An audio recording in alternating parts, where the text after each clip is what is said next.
Hello everyone and welcome to Insight. I'm your host John Maora and I trust you had a nice week and you're about to have a nice weekend after watching this program. Yes, tonight I'm hosting a therapist and a renowned psychologist by the name Johnny Kenley, who is a psychologist who does a very unique form of psychology, and that is energy psychology. Kenley, welcome to our studio. Thank you very much. First, energy psychology is not something we hear every day. Right. To Kenyans, to many Kenyans, I know it's something very new. It's a new vocabulary to them. Yeah. Could you please begin by telling us exactly what is energy psychology and what it entails? Yeah. So energy psychology developed in the mid-'80s, and from is different... that old? That old. Maybe just a handful of people, 5 or 6 people, were looking at how we could change the energy system that would affect the mind and the emotions. So it expanded year by year. More people began practicing different ways of doing it. And in around 1998, an organization was formed, brought all these different people together. So you can say that was its inception. And the fundamental difference between psychology and energy psychology is that with energy psychology, you're working with the body's energy systems. You're not working with the mind. So emotions reside in your body. When you have a thought, the thought's in your mind. Immediately when you have a held thought in your mind, your energy field changes, and then the emotion resides in the body. By definition, emotion is in the body. But between the thought and the emotion, there's an energy field change. So how does the thought reside in the body and not in the mind? I think with my mind. Yeah, you think with your mind. And so right now when you think about your grandmother and maybe something good or something bad happened to her, you have a reaction where? Where is the emotion? In the body. In the body. By definition, emotion is a physiological response to a thought. So it's not in your mind, it's in your body. It's in your hormones of your brain, it's in your muscular system, your cardiovascular system. Everything changes just like that. But what precedes that is a change in the energy field. Yes. Does energy psychology involve another energy source, or how do you... So the energy source is us. We have approximately 100 trillion cells in our body. So you can think of them like 100 trillion tiny little batteries with pluses and minuses. Yes. And you have 5 liters of blood running through you that has iron in it. So you have all of this charge. You have a heart that has a charge, kidneys, lungs, everything are electromagnetic. So this is our energy system. And it's comprised of 3 different things. One is this big aura, this electromagnetic field that emanates from you. And it comes maybe 5 centimeters for you, maybe 10 centimeters for me, different for different people. Then you have storage energy places in your body called chakras. And then you have these energy systems, channels that run through your body from traditional Chinese medicine or from Persian medicine, where energy flows. So they change instantly, and when they change, what happens is that the body changes. How different is this form of psychology from other forms of psychology? Yeah, so the difference is profound. When you have an issue, let's say you have a fear of, and I'll make it simple, a fear of a snake. You think of a snake in your mind, and immediately your energy systems change and your body changes. If you have a fear of a snake and you go to a psychologist and you want to get rid of that fear, you spend hours and days and maybe months trying to figure out why. When did this happen? When you're 4 years old when it happened? On and on, the why. Once you find out the why, then maybe you do behavioral things to improve it, or you develop different strategies. So months later or years later, maybe you have no more fear of snakes. Energy psychology, its premise is this: the cause of all stuck negative emotions is a disruption in the energy field. So if I had you here right now and you were afraid of snakes, we did this process, it would take 2 or 3, 5 minutes maybe, and we would change this energy system. You would still think, I'm afraid of snakes, but I could hand you a big snake and you'd be holding it, and you'd be saying to me, yes, I'm afraid of snakes. And this isn't a matter of minutes. It's not in a matter of weeks and months. Yeah. So it's very profound different. It's not that we don't, an energy psychologist doesn't talk and doesn't build rapport with the patient and things that we do, but you're fundamentally changing a disrupted energy field. That's the Dr. big Kenley, difference. fears come and go. They come Yes. today, Yes. you give me a treatment, a therapy, and then after a few months they come back. Yeah. How long does this therapy last? Or is it an eternity? Have they come to you? Yeah. It's for eternity? So or? that's a very good question that you're asking. I like that. Mhm. So here's the thing. Every day when we wake up, from the time we wake up to the time we go to bed, we experience almost every emotion there is. Mhm. Anger, fear, hate, jealousy, love, kindness, touching, warmth, joy, everything, a range of emotion, Mhm. every single day. And we feel them in our body. Yes. Fears, anxiety, stress. Your emotional well-being, your emotional state is sort of where you reside naturally. So if you're a very shy person, you have a fear, and that's where you sort of reside. It doesn't mean that each day that you can be happy or you can be sad. You can do all of those, but you sort of fall back to that fear state and shyness or anger. You may know some people that they sort of have a chip on their shoulder all the time. They're angry. Mm-hmm. So it's not that they can never be happy. It's not that they don't have sadness or grief when their parents died. They have all those emotions. But their resting place is that anger. Mm. So what energy therapy does, or what my process does called RAIN, resolving emotional issues now, Mm-hmm. what it does is it changes that resting point so that you can have the full range of emotion each day. And it's something once changed, like I mentioned the snake to you, once changed, it's gone forever. Mm-hmm. The energy field has been changed. Mm-hmm. You can still think it. I have this great fear of public speaking as you're standing up talking to 20,000 people. Mm-hmm. I'm really afraid to do this, but yet you do it because the charge is gone, the energy Yeah. field has been changed. Mm-hmm. We're not concerned about the why. I'm not concerned about the story. Kenley, you have been a psychologist all your life. I've been But a you physician all my life, Yes.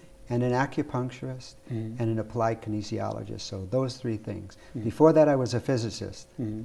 so But energy therapy, you began doing this 5 years ago. I How has been the response since you began energy therapy? because the response, every place I go is phenomenal. So I primarily have done this around the world, in India, in the Philippines, in China, Mhm. and in Kenya, Tanzania, and Rwanda. I work with the women that were involved in the massacre of their parents and the rape. So every place I go, I not only work one-on-one, but I try to teach people how to do it for themselves, which is the subject of my upcoming book that will be published in January. Mm. So it's a process that they can do it for themselves. The most unique thing about energy therapy is that even psychologists are coming to you for services. Absolutely. Why is it so interesting, or why is energy therapy the in thing that many people and many therapists had not realized? So it's sort of competing interests. So Mhm. if you're a therapist, if you're a traditional therapist, and there's a range of different, from psychoanalysis to Gestalt to behavior therapy to cognitive behavioral, so many different ones. You have a patient come to you, that patient is going to be coming to you for quite a while, right? Yes. Now there's something that comes along and says, you can take care of this patient in one visit or 2 visits. There's a little bit of worry. They're not going to have their practice anymore. So I was in Shenzhen, China, and I gave a workshop on the weekend for a bunch of psychiatrists that were just finishing their residency. And they all like this very much because psychiatrists deal with dealing out drugs and not so much therapy, not so much talk. So this sort of was interesting to them because they could use that as a combination with drugs and a quick intervention. So in energy therapy, you don't use any drugs to treat your patients? No drugs. No drugs. No drugs. In a case where someone has extreme anxiety, Yes. where the anxiety goes to a point of causing maybe hypertension, Yes. no drugs are supposed to be used in Okay. energy therapy? So if you're diagnosed with what's called GAD, general anxiety disorder, you can certainly put a patient on medication to bring them down to a level where they can get the therapy they want. Yes. I am not I'm not advocating that or just doing one or the other. You can do a combination of both of those. Yes. So when someone is obviously a schizophrenic, which is a mental disease, this is not so appropriate to that. Not that it hasn't helped them, because I have worked with a couple of schizophrenics that it has helped them. Tell us about RAIN. The program started once you started doing. So RAIN is an acronym for Resolving Emotional Issues Now. And what I have done, if you Google energy psychology, you will see that there's 15, 20 different kinds. There's EFT, TFT, NET, every letter of the alphabet combined. Okay? And what I've done is taken a little bit of each of those. I've had training in several, and I see what is best and most appropriate. I'm also a certified neurolinguistic programmer, and I take what's best in that. I've also been a jail minister for 12 years, and I've been a counselor for the homeless shelter for 8. And a physician for 25. So I take all of those things, I combine them into this process called RAIN. And what it is I teach people in one workshop, in one 5-hour workshop, how they can resolve their emotional issues now. And when you're in Kenya, you normally come to Kenya once or twice in a year? I come twice a year, and I work at the health center in the morning. So I see anywhere from 40 to 80 patients between 8 and 2 o'clock, as a normal physician would, treating everything. Yes. And then at 2 o'clock I go to the boys' school, and I work with them one-on-one, sometimes teaching them shortcuts, because here we have 140 boys that are there for minor crimes, for theft. They're from Mombasa, they're from far away, they're lonely, they're scared, they're frightened. So I teach them how they can resolve that issue of fear, resolve that issue of anger, resolve whatever issue is big for them. The challenge with boys between 10 years old and 16 is boys aren't as talkative as women, as girls. So here I've worked at the girls' school as well, much easier. Or when I worked in Rwanda with the women, much easier to work with them. Boys, it's hard for them to say, yes, I'm afraid. It's hard for them to say that. Yes. But once they say that, once we get to that point, it goes very quickly to help them. You appreciate and admit that energy therapy, you are the only energy therapist in the country right now. Yes. And when you leave, there'll be no one else to do energy therapy. Yes. Either to continue what you are doing to your patients, or to introduce energy therapy to other patients. Right. So how do you make sure that before you come back again, your patients are still on course with their energy therapy? Well, I've treated maybe in 5 years 3,000 patients, one-on-one therapy. Of those 3,000 patients, I've never had a single one that the issue has not been resolved. I can't say that about medicine. I don't have 100% success there at all. But I have had 100%, I'm waiting for that one person to say it didn't work, and I've never found that to be. So I really don't have to have follow-up per se. Yes. So energy therapy is once and for all? Yes. If it's not trauma like PTSD, if it's not sexual trauma or physical trauma, things like that, it may take several visits. It may, like the women in Rwanda, we treated them over a period of, I was there for 5 weeks, and maybe some of the women had 6 or 7 sessions, that's all. But it was sufficient that they were able to sit in a room with a Hutu soldier that had slaughtered their parents. So it was profound to see that for me. Energy therapy, is it a course you study in college? Is it some self-taught? Or where, if someone wants to be like you, right, where can they get the skills? Okay, so most energy psychologists, they have their training in psychology, or licensed clinical social worker, or some type of counselor. Then they get training in energy psychology from an organization called ACEP, Association for Comprehensive Energy Psychology. They get certified there. Then they can get further certified in a specialty like emotional freedom therapy or thought field therapy. Those are the two ones that were used in Rwanda. There's a few people like myself that are physicians that come from a physician standpoint into this. And I've done so because I've done so much counseling in my life. So the majority of the 3,000, I would say 99% are psychologists. And they can, again, get their training in England. They can get their training in the United States. In Africa, there's only 2 energy psychologists I know, and they're both in Nigeria. Energy therapy is quite difficult for those people who are not talkative, like the boys you just referred to. In an incident where you have a patient who has been undergoing therapy for, let's say, the last 5 weeks, and now you're introducing this new form of therapy, is it a challenge to you or to the patient? It's most people that come to me, they come to me with an issue.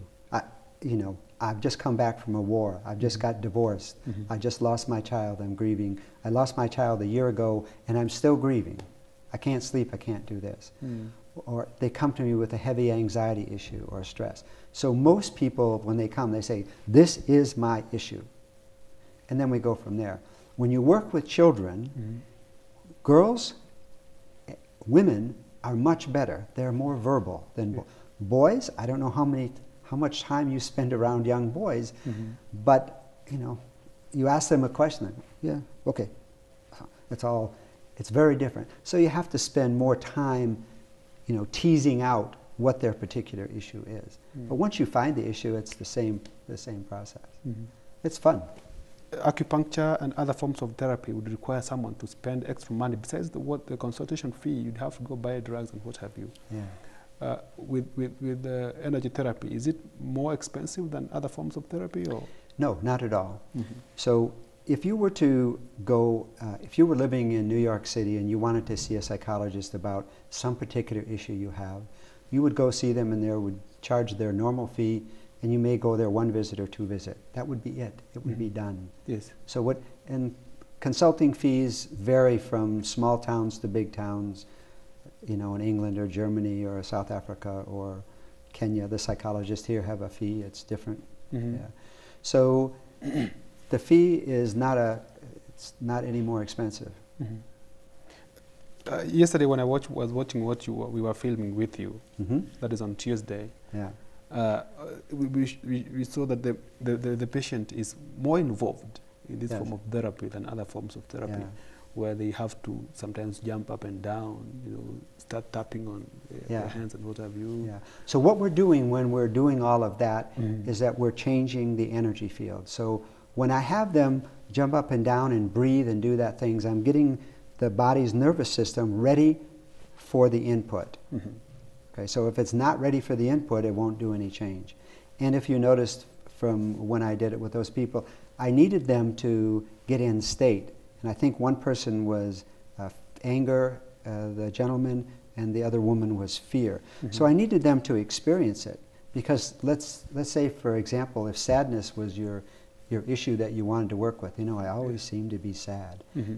Well, if I start working with you right now and you're not in state, nothing will change. I can't change your system is normal right now. So I want to change the system that is abnormal, that is dysfunctional. So for you to treat someone, if someone comes telling you, I am afraid of snakes. Yes. And then you can't treat them without showing them the snake first.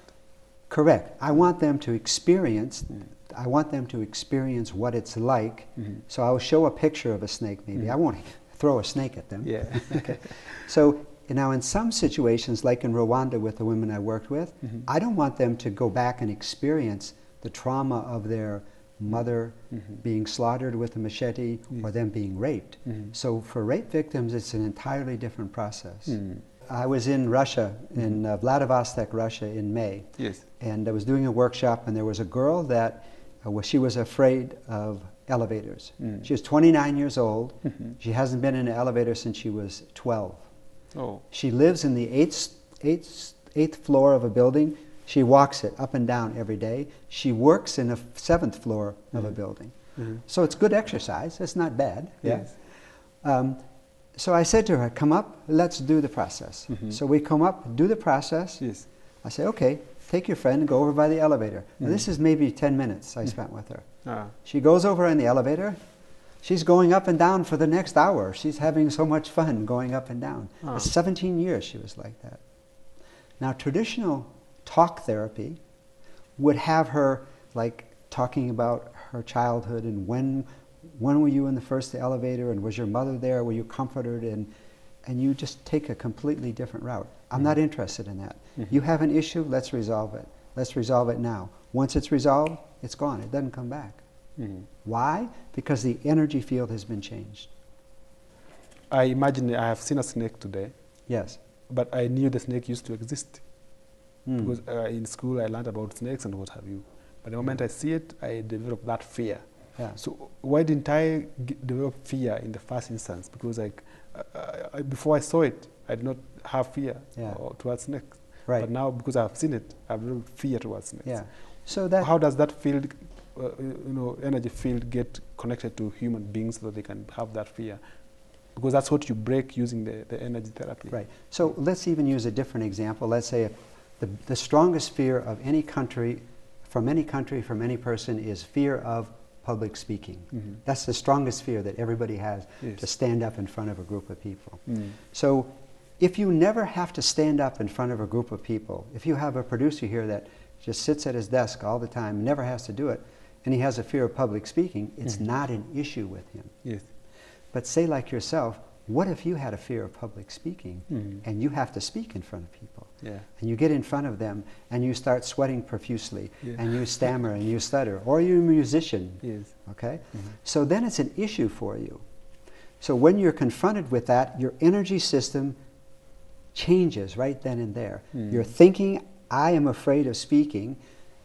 The energy field changes, the body changes, your heart changes, your brain hormones change, your digestive system changes, like that. So then you feel this in your body. So what we do is we put you in that situation and we change the energy field. Then you can say, I'm really afraid of public speaking, as you're talking to 100,000 people at some stadium. So some people trying to compensate for these fears with something else. You find someone is afraid of heights, or someone is afraid of public speaking. So instead of doing that, they try to put on so much makeup. They put on shades so that people won't see them. How does that remedy their problem? It doesn't remedy. Or people that are afraid of flying, what do? They go to the bar and they have 10 drinks beforehand. Or they take a diazepam or some other thing to wipe out their mind. So totally not necessary. So what you're trying to do when you do that is you're actually changing your body. So when you take a substance in, like a drug, you're changing your body. So where do emotions reside? They reside in the body. But drugs are not a cure for anything. I'm sure this is a new form of therapy and many people would want to contact you when you're in Nairobi. So where can they find you and what time? Okay, where can they find me? I'm at the Kabete approved health center every day from 8 in the morning until 1 o'clock. They can Sundays find me included? there. Not Sundays, no. I go to church on Sunday. Yes. Okay. But if there's any psychologists that are listening that would like more information or like information about training, they certainly perhaps can contact the station and you can give them my number. Yes. Okay. Okay, thank you, so Johnny Kenley, energy therapist, for your time and for informing Kenyans that there's another form of therapy. We trust that Kenyans are going to develop some interest in this form of therapy. Me too. Because again, it's a new one, and people have to know whether it's working or not working. Yesterday we saw you doing it on a nurse, I believe, and one of our staff. So I think it's an interesting form of therapy, and one that's going to help many Kenyans get out of their fears and their anxiety. Good. Thank you so much. You're welcome. And viewer, thank you for keeping with GBS TV. I have been your host, John Maura. Good night.